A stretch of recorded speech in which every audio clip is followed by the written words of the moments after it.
Olá, crianças, tudo bom? Espero que todos vocês estejam bem, cheios de saúde, prontos aí para mais um momento de atividade. Hoje nós vamos estar trabalhando a disciplina de História nas páginas 148 a 151, certo? E aí nós vamos estar aprendendo um pouco mais. Hoje nós vamos reconhecer a ocupação da terra descoberta pelos colonizadores, né? Pelo colonizador aqui no nosso objetivo.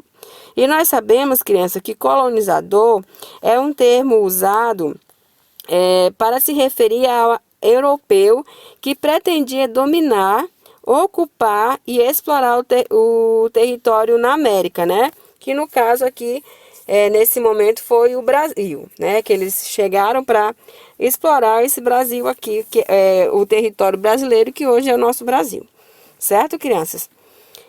O termo também América portuguesa se refere ao território da América dominado pelos portugueses, tá bom? E nós vamos estar vendo um pouco mais sobre isso hoje no nosso livro, tá bom? Então, agora nós vamos conhecer um pouquinho sobre a situação afrodescendente e dos indígenas, né?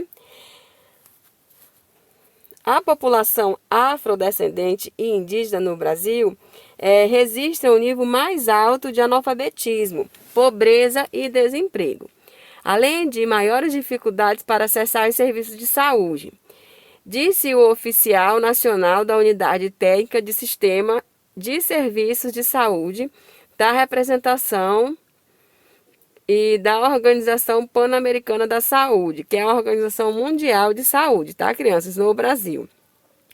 Foi esse Fernando Leles que deu essa informação, que hoje em dia o Brasil, a situação dos afrodescendentes e dos indígenas são essas, né? Um nível muito alto de analfabetismo e também um nível muito grande de pobreza e desemprego. Por quê? Porque se são analfabetas e não conseguem emprego, posteriormente vão estar nesse estado aí de pobreza, tá bom? Então agora nós vamos dar continuidade lá no nosso livro. Então, crianças, já aqui na nossa página 148, peço a vocês que coloquem agora a data, tá? Não esqueçam de estar datando todas as páginas que nós vamos trabalhar hoje, certo? Que é da página 148 até a página 151. Nós vamos estar agora fazendo trabalhando essas páginas, crianças, e para posteriormente nós estarmos respondendo, certo? Então vamos lá.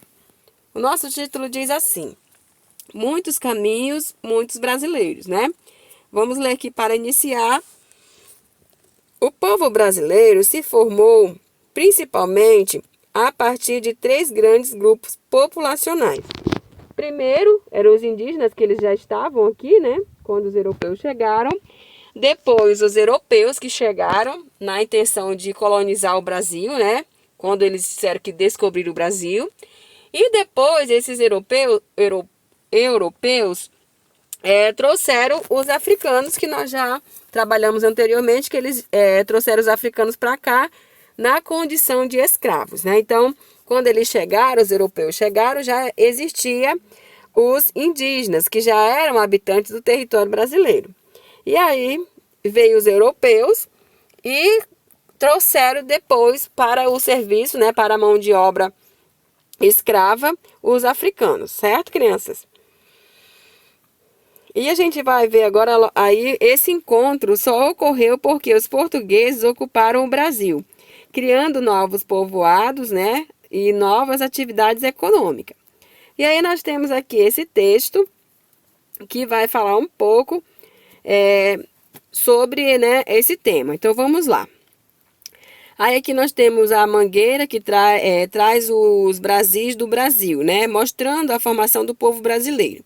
Então aqui ele diz que os índios eram valentes, né? Valentes guerreiros que não se deixavam escravizar, né? Porque tanto os índios quanto os africanos, os negros, como ele fala aqui, eles lutaram, né? Para não ser escravos. Eles lutaram contra os maus tratos, contra o serviço forçado. Então, eles foram escravos, foram, mas eles não aceitavam. E quando eles não aceitavam, eles lutavam contra essa escravidão. E aqui, os negros, mesmo entregue à própria sorte, trabalhou com o braço forte na construção do meu Brasil. Né? Que eles falam que quem na realidade colonizou com o trabalho, colonizou aí com as obras, foram os negros e os indígenas. Né? Os europeus mesmo, eles não fizeram, não tiveram nenhuma ação de trabalho para fazer essa colonização. Eles na realidade exploraram bastante nosso Brasil, levando daqui as riquezas, como o pau-brasil. Depois eles levaram a açúcar, né, que era dos engenhos, onde trabalhavam os indígenas e os negros. Então eles levaram apenas as riquezas daqui no início, certo? E aí ele fala aqui no último parágrafo, na última estrofe, né, diz assim: cada lágrima que já rolou fertilizou a esperança de nossa gente e valeu a pena. Então o que ele fala aqui? Que quando cada lágrima é por conta do sofrimento que eles tiveram, né? Então essa canção se refere a isso. Os versos desse poema, eles se referem à história que foi muito dolorosa, muito violenta para essas pessoas, né? Para esses grupos, que foi tanto de indígenas quanto dos africanos, certo? Então, esse bloco de carnaval aqui, ele trouxe isso, né? Ele trouxe retratando essa questão da colonização aqui. E aqui ao lado a gente também consegue ver, crianças, esse carro alegórico da Escola de Samba Mangueiro durante um desfile de carnaval no Rio de Janeiro. E esse desfile que trouxe um pouco sobre isso foi em 2009, tá? A gente pode até colocar na internet e procurar aí a Escola de Samba no desfile de 2009, que vai falar bastante aí sobre essa homenagem que eles fizeram, né? A contação dessa história através aí desse movimento que é o Carnaval. E aí nós temos aqui duas perguntas referentes a esse poema, né? E aí a gente vai estar aí nesse momento vendo, né? Por que a canção fala em cada lágrima que já rolou, né? Aí você vai estar dizendo que, como a gente já falou aqui agora, que foram por tantos sofrimentos, por tantas situações difíceis, né? Que esses povos viviam, situações de violência praticada contra eles. Então, por isso que teve essas lágrimas, né? Porque é impossível a pessoa não passar por tanto sofrimento e não chorar, não ter lágrimas, né? E aí, número 2, como é a situação dos indígenas afrodescendentes no Brasil, né? Os indígenas e os afrodescendentes, nós já sabemos, como a gente falou anteriormente, que eles vivem em estado muito crítico, muito triste, né? Eles têm um nível muito alto de analfabetismo, um desemprego também muito alto. A maioria deles trabalha de forma autônoma, né? As mulheres sendo domésticas, os homens em serviços braçais de capina, coisas parecidas. Então, com o analfabetismo, também vem essa questão do desemprego, né? Porque como é que uma pessoa analfabeta vai conseguir ter um bom emprego, ter uma boa, né, renda? Então, o analfabetismo, o desemprego e, por consequência desses dois fatores aí, a pobreza, tá? E é essa situação que hoje vive tanto os indígenas quanto os descendentes africanos. Claro que a gente sabe que existem alguns indígenas que galgam aí, trabalham sim em lugares importantes, têm cargos elevados na sociedade na questão do emprego, né, do comércio. Também os africanos, né, que são os afrodescendentes aí no Brasil, certo? E aqui, criança, na página 149, nós temos aí um mapa, né? O mapa da ocupação portuguesa no século XVI. E aí a gente vê que na legenda, né, que tem algumas áreas conhecida como ocupação, que foi aqui lá perto de onde eles entraram, né? Onde eles chegaram ao Brasil, que é nessa parte aqui de Salvador, né, Espírito Santo, Rio de Janeiro, onde eles ocuparam toda essa área aqui, né? Mais precisamente essa pontinha aqui, né, ó, certo?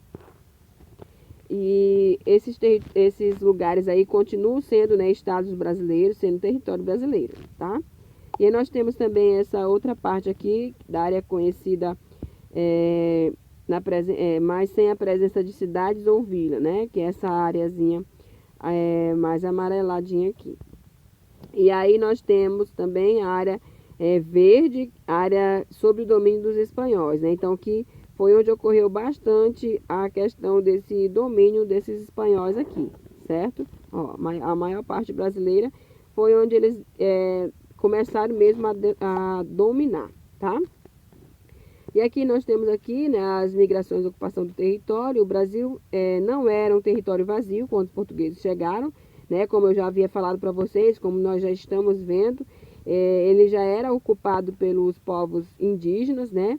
E alguns desses indígenas sobreviventes foram reorganizados em aldeias por padres e portugueses missionários, né? Então, quando eles chegaram ao Brasil, já existia assim os povos indígenas, e depois chegaram os colonizadores que eram portugueses e trouxeram após para a mão de obra, né? Para o desmatamento, para a questão da colheita do pau-brasil e envio para eles, e também para o plantio de cana-de-açúcar e também para os engenhos, né? Onde eles produziam ali, eles faziam a açúcar, né? Que era exportada também, que gerou grandes recursos financeiros para eles, né? Uma fortuna muito grande. E aqui nós temos na página 149 para vocês estarem respondendo. O que mudou na ocupação do território brasileiro no século XVI até hoje, né? E nós vamos estar aí respondendo no caderno. Aí vocês não esqueçam de colocar a página e a questão lá no caderno e também a data, tá, gente? E aqui no livro vocês colocam respondido no caderno. Aí na letra B também fala sobre as vilas e cidades representadas no mapa. Pertencem aos estados que formam o Brasil, né? Nós sabemos que sim, que esses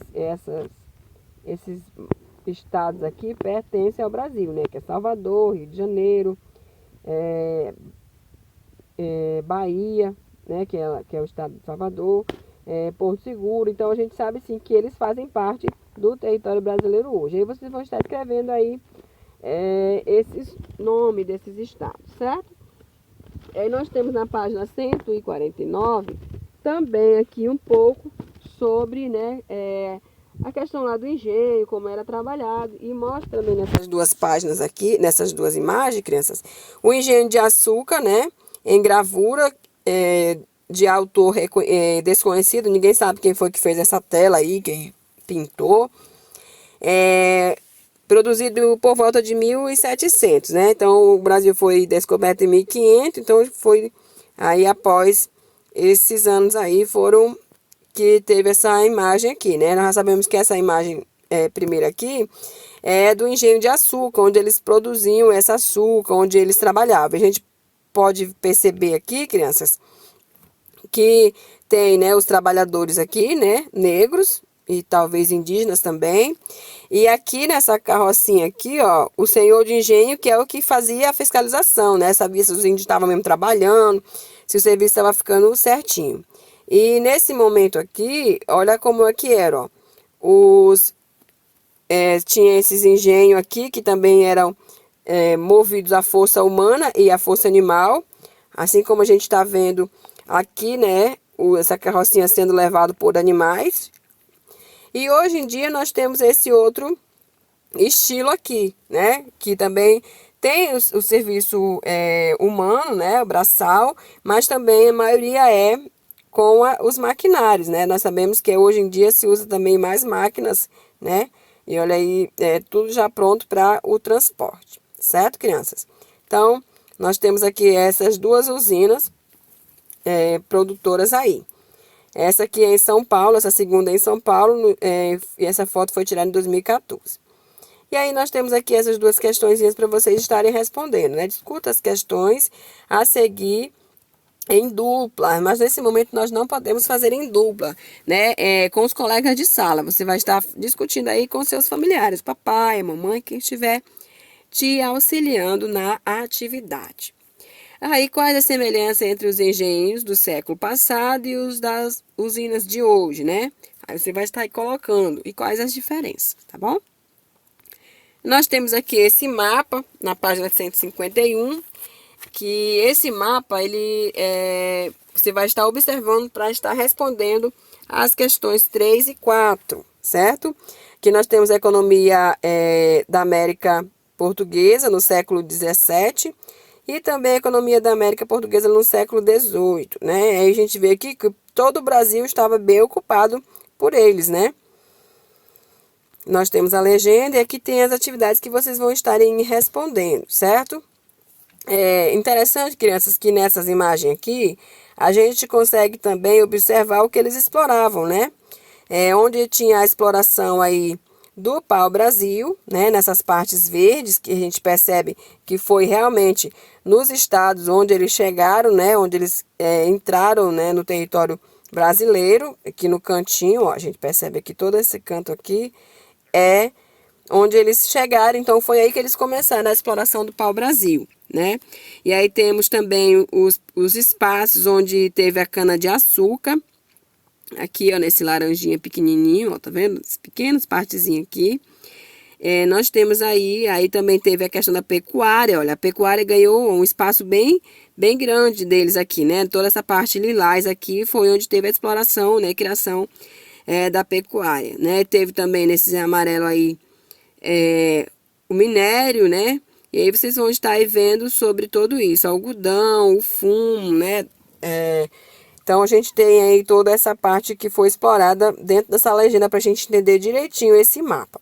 E aí vocês vão estar finalizando essa página 151, fazendo aí a resposta desses questionários. Quais atividades econômicas surgiram no território brasileiro no século XVII, que é aqui, né? Vocês vão ver que tinha essas atividades aqui e também nesse outro mapa que foi do século XVIII, tá?